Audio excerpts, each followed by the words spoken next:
All right, so are you ready to get into some really strange stuff with me today? Always. We're talking about those unidentified drones over New York City. And Right. not like the ones you'd see flying around, like in Central Park. These are different. Oh, yeah. We're talking drones coming up from the ocean, hovering over military bases. And get this, they were even seen around the Brooklyn Bridge flashing these red and white lights. I mean, it sounds like something straight out of a movie. Oh, it does, right. It makes you wonder if someone's out there filming a sci-fi flick or something. Yeah, easily. But yeah, it's definitely caught everyone's attention, and the lack of any kind of official explanation is just making it even more, mysterious. Yeah. The FBI even came out and said this technology, it's not something they recognize as being, U.S. made. Right. That's a pretty big statement to make. It is. Yeah. So we've got mystery drones, potentially not even from here, and a whole lot of questions. So let's break this down. What exactly are we looking at with these things? Anything that stands out to you as like super unusual? Well, I think the fact that they're coming from the ocean, that's a really key detail. Most drones that we see operate from land. Mm-hmm. So to launch and recover from the ocean, that suggests a pretty advanced level of technology. Mm-hmm. Something we wouldn't usually think of with your average kind of hobbyist drone. Right, so you're thinking this is something way more sophisticated, like maybe even state-sponsored. Yeah, it's a very real possibility.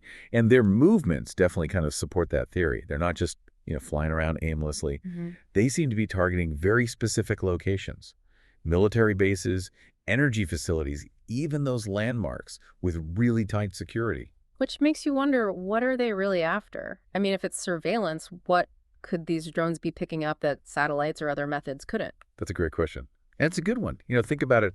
High-resolution pictures, thermal readings, maybe even like electromagnetic signatures from our communication networks. They could be creating a really comprehensive view of our infrastructure, our security measures, potentially even things like troop movements or equipment deployments. That is kind of unsettling to think about. And what about the whole flashing red and white lights thing? Is that something that's normal for, like, surveillance drones? It seems almost like they're trying to be seen, which seems counterintuitive. Yeah, you're right. Typically, if it's a surveillance operation, the main thing is going to be stealth. These lights could be a way of disguising their true purpose, making them look like harmless, maybe even civilian drones to, the average person. Right. Or it could be a way of signaling. Okay. Maybe they're communicating with something or someone we haven't even thought of yet. We just don't know. So we've got this advanced tech, the targeted movements, confusing signals. It's almost like they're playing this weird game of cat and mouse with our intelligence agencies. Yeah. What are some of the theories that are being tossed around? Well, espionage is definitely right up there. Think about the advantage a foreign country would have if they could have eyes and ears, so to speak, on the ground. In a city like New York, it's a global hub for finance, media, you name it. The intel they could gather would be invaluable. But wouldn't traditional spying methods be a little more under the radar? Wouldn't these drones risk causing like an international incident? Well, that's where things get kind of interesting. When you look at the trends with cyber warfare and intelligence gathering, you see this shift to what's called gray zone operations. Okay. And these are basically activities that take advantage of weaknesses and try to get information without, being overtly aggressive. So they're pushing the limits, testing the waters, but not like actually starting a war. Exactly. And drones make a perfect tool for this kind of thing. Yeah. They're relatively cheap to make, they're easy to move around, and they can do a lot of different things. So this is basically a whole new era of spying, where the rules are changing faster than we can figure them out, and the technology is evolving faster than we can keep up with. Yeah, that's definitely a possibility. And it's not just about spying. Think about sabotage. Okay. These drones could mess with communication networks, interfere with our infrastructure. Yeah. They could even carry out targeted attacks. Okay, now you're making me nervous. But if that's the case, why aren't officials saying anything? Why not tell everyone what's going on and get people ready for the potential threat? Well, there's probably a few things going on. First, the investigation is still happening. Okay. They probably don't want to tip their hand while they're still gathering evidence and trying to figure out what's happening. Right, it's like a giant chess match, and they don't want to reveal their next move. Exactly. Yeah. But there's also the issue of how people will react. Announcing that there are these unidentified, potentially dangerous drones operating in our airspace. That could cause a lot of panic and make people lose faith in the government. So they're trying to find that balance between being transparent and keeping the country safe. Yeah. But how long can they really keep this quiet? That's the million-dollar question. And the answer depends on what these drones can actually do and what their ultimate goal is. Right. If it's something serious, it's only a matter of time before it comes to light. Right. So it feels like we're in like uncharted waters here. Hmm.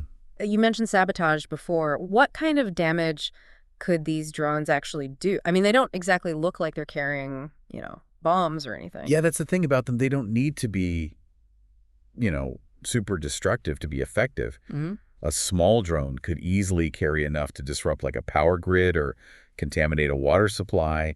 Even something like a chemical spill could be possible. So these scenarios are like not just out of some action movie. These are real Oh, threats. absolutely. Mm. These are things we really need to think about. We've already seen drones used to attack those oil facilities in the Middle East and even cause problems at airports. Right. It's not hard to imagine that happening on a bigger, more organized scale. Okay, so what can we do about it?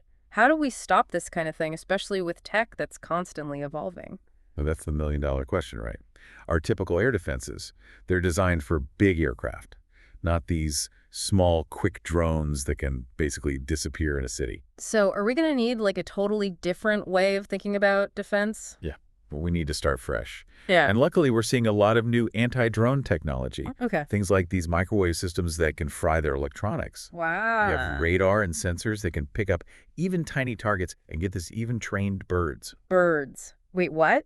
Yeah, birds of prey, they can take down a drone mid-flight. That is wild. So it's a mix of high tech and like going back to nature. Exactly. We have to use everything we've got.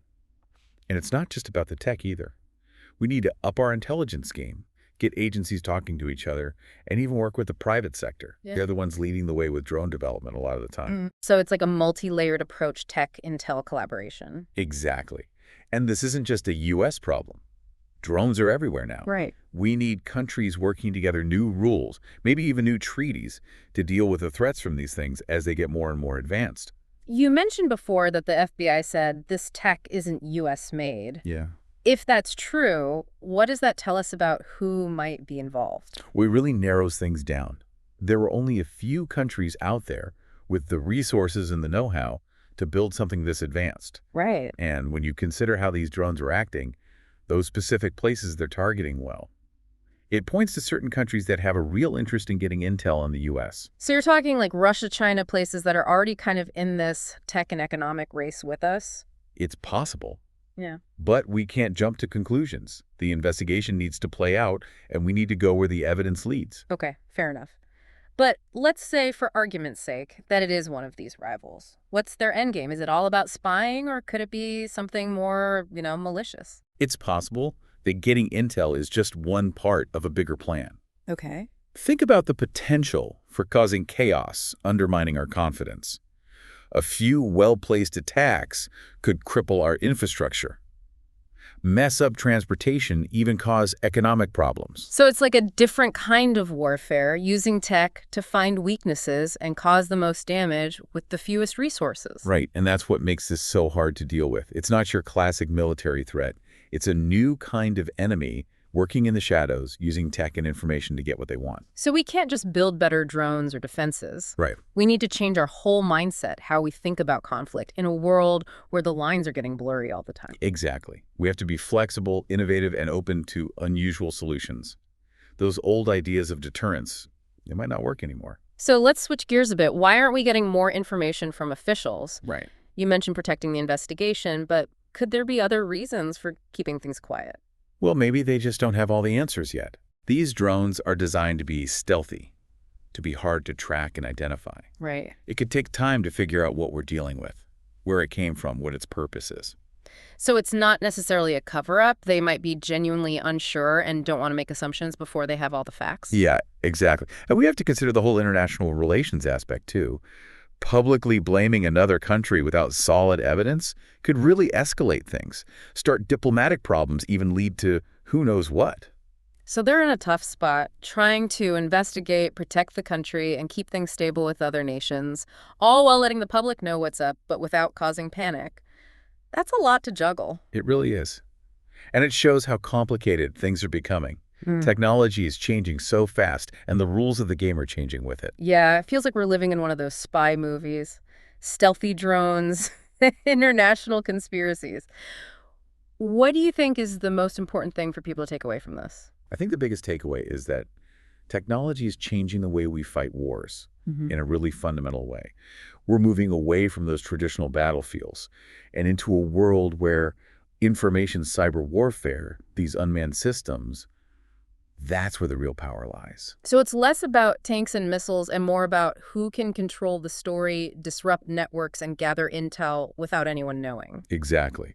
And that brings up a whole bunch of new questions. How do we defend ourselves? What are the new rules? What even counts as an act of war anymore? It's like we're entering a whole new era of warfare. The lines between peace and conflict are blurred. And the battle space isn't just physical anymore, it's digital. It's the skies above our cities. Absolutely. And these drones over New York, this could be just the beginning. It's a wake-up call telling us we need to be proactive, adaptable, willing to think outside the box when it comes to protecting ourselves. So what does that actually look like? What can people do to get ready for this new reality? I think the first thing is awareness. The more people understand the threats, the better prepared they'll be. Stay up to date on drone tech. Be aware of what's going on around you. And if you see anything suspicious, report it. So be vigilant, but don't freak out. Right. Understand the risks, but don't let fear take over. Remember, tech is a tool. It can be used for good or bad. Right. It's up to us as a society to figure out how to use these powerful new things responsibly. It feels like we're at a crossroads. We're facing a future that's full of potential, but also some real dangers. Yeah, And the decisions we make now will decide what path we go down. definitely. We need to have honest conversations about the ethics of this technology, the risks and the rewards. What could happen if we let it develop unchecked? So it's not just about being innovative with technology. It's about making sure those innovations are guided by ethics, human rights, a shared vision for a future where technology helps us, not hurts us. Absolutely. Yeah. And that takes all of us working together. It's not just on governments or companies. We all need to be part of these conversations. Yeah. Hold our leaders accountable and demand a future where technology is on our side, not the other way around. Well said. So we've come to the end of our deep dive into those mysterious drones over New York City. We've talked about the threats, the motives, what this could mean for our safety and our future. But there are still a lot of unanswered questions. Definitely. It's complicated and there are no easy answers. But one thing's for sure, we can't ignore this. Absolutely. We need to stay informed, engaged, and aware. And as we think about the future, remember, we all have a role to play in shaping it. It's not just up to people in power. So keep asking questions, keep learning, and keep pushing for a world where technology is used to make things better for everyone. Thanks for joining us on this deep dive. We'll see you next time. It's like we're living in a real-life spy movie, Stealthy drones and all this international intrigue. Thinking back on everything we've talked about, what would you say is the most important thing for our listeners to take away from all this? I think the big takeaway for me is that technology, it's changing the whole game when it comes to conflict. We're not just talking about traditional battlefields anymore. It's all about information cyber warfare, these unmanned systems. That's where the power is shifting. So you're saying it's less about, tanks and bombs and more about who can control the information, disrupt networks, and spy without being detected. Exactly. And that raises some really tough questions. How do we defend ourselves in this new landscape? What are the rules of engagement? What even counts as an act of war anymore? These are things we need to be thinking about. It's almost like we're entering a whole new era of warfare. The lines between peace and conflict, they're blurred. And the battleground, it's not just a physical space anymore. It's in the digital world. It's in the skies above our cities. You got it. And these drone incidents over New York, they could be just a sign of things to come. A wake-up call that we need to be proactive, adaptable, and ready to think outside the box when it comes to national security.